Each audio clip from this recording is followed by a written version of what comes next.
സ്വന്തം അടുക്കളയിൽ കണ്ടവൻ കയറി നിരങ്ങുന്നതാണ് കോൺഗ്രസ് പാർട്ടിയുടെ ഏറ്റവും വലിയ ഗതികേട്.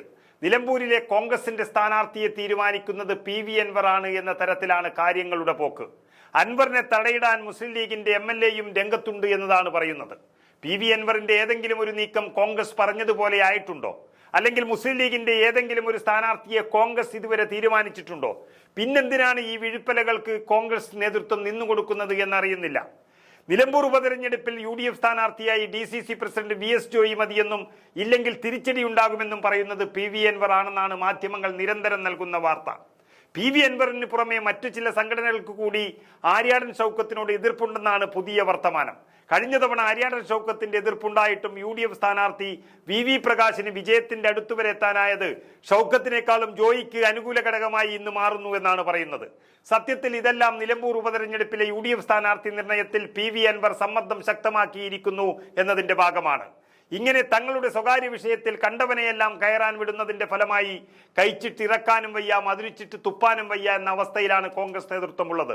അതിനിടയിൽ സ്ഥാനാർത്ഥിത്വത്തെ ചൊല്ലിയുള്ള തർക്കത്തിലും വിവാദങ്ങളിലും കോൺഗ്രസ് നേതൃത്വത്തെ മുസ്ലിം ലീഗ് അതൃപ്തി അറിയിച്ചതായും വിവരമുണ്ട്. കോൺഗ്രസ് പറഞ്ഞിട്ടല്ല PV അൻവർ MLA സ്ഥാനം രാജിവെച്ചത്. അൻവർ അദ്ദേഹത്തിന്റെ ലാഭത്തിനും വിജയത്തിനും വേണ്ടിയാണ് സ്ഥാനം രാജിവെച്ചതും വേറെ പാർട്ടിയിൽ ചേർന്നതും.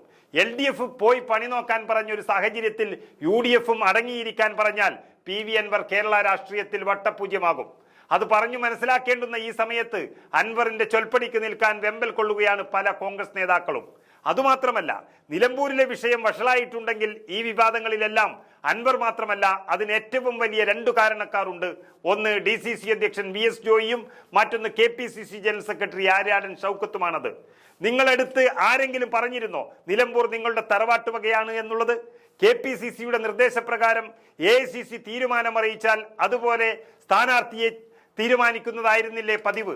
അത് മതിയായിരുന്നില്ലേ? ഷൗക്കത്തിനെ ഒതുക്കാൻ PV അൻവർ യുദ്ധം പ്രഖ്യാപിക്കുകയും VS ജോയിക്ക് താരാട്ട് പാടുകയും ചെയ്യുന്ന സമയത്ത് രണ്ടുപേരും ഒന്നിച്ചിരുന്ന് അൻവർ ഞങ്ങളുടെ കാര്യത്തിൽ ഇടപെടേണ്ടെന്നും അതിന് കോൺഗ്രസ് നേതൃത്വം ഇവിടെയുണ്ടെന്നും പത്രസമ്മേളനം വിളിച്ചു പറയുന്നതിന് ആർജവം കാണിക്കണമായിരുന്നു ഈ രണ്ടുപേരും. അതിനു പകരം പരസ്പരം മുദ്രാവാക്യങ്ങളും കുതിക്കാൽവെട്ടും നിലമ്പൂരിൽ തുടങ്ങിവെച്ചത് ആര്യാടൻ ഷൗക്കത്തും VS ജോയിയും മാത്രമാണ്. സത്യത്തിൽ ഈ രണ്ടുപേർക്കും പണിഷ്മെന്റ് നൽകേണ്ടതാണ്. എന്നിട്ട് മറ്റൊരു നിഷ്പക്ഷമതിയായ കോൺഗ്രസുകാരനെ ഇവിടെ പരിഗണിക്കണം. തൊട്ടടുത്ത അരീക്കോടുള്ള KPCC സെക്രട്ടറി കോൺഗ്രസിന്റെ ചാനൽ മുഖമായ KP നൌഷാദ് അലിയെ പോലെയുള്ള പാർട്ടി കൂറുള്ള നേതാക്കളെ ഇവിടെ പരിഗണിക്കണം. അതാണ് വേണ്ടത്.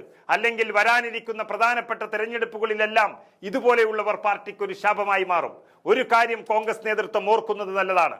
നിലമ്പൂരിൽ സീറ്റ് വിൽപ്പന നടത്തുകയോ വെടക്കാക്കി തനിക്കാക്കുകയോ രഹസ്യ കൂടിക്കാഴ്ച നടത്തി ഇഷ്ടക്കാർക്ക് പതിച്ചു നൽകുകയോ ചെയ്യട്ടെ. അതിനു മുൻപ് ഒന്നോർക്കുക, ഇവരിൽ വിശ്വാസമർപ്പിച്ച ഒരു ജനതയെ വിഡ്ഢികളാക്കാൻ ശ്രമിച്ചാൽ നിലമ്പൂരിൽ മാത്രമല്ല തൊട്ടടുത്ത മണ്ഡലങ്ങളിലും അതിന്റെ പ്രതിഫലനം തീർച്ചയായും ഉണ്ടാകും. അത് പലരുടെയും രാഷ്ട്രീയ ചിത്തങ്ങളും മാറ്റിവരക്കപ്പെടും. ഘടകകക്ഷി പോലുമല്ലാത്ത ഒരാൾ ഹൈക്കമാൻഡിന് മുകളിൽ കോൺഗ്രസ് സ്ഥാനാർത്ഥിയെ നിർദ്ദേശിക്കുന്നതിനും അതിന് രഹസ്യ ചർച്ചയ്ക്ക് ഇരുന്നു കൊടുക്കുന്നതും വലിയ പ്രത്യാഘാതങ്ങൾ സൃഷ്ടിക്കുമെന്നത് തീർച്ചയാണ്.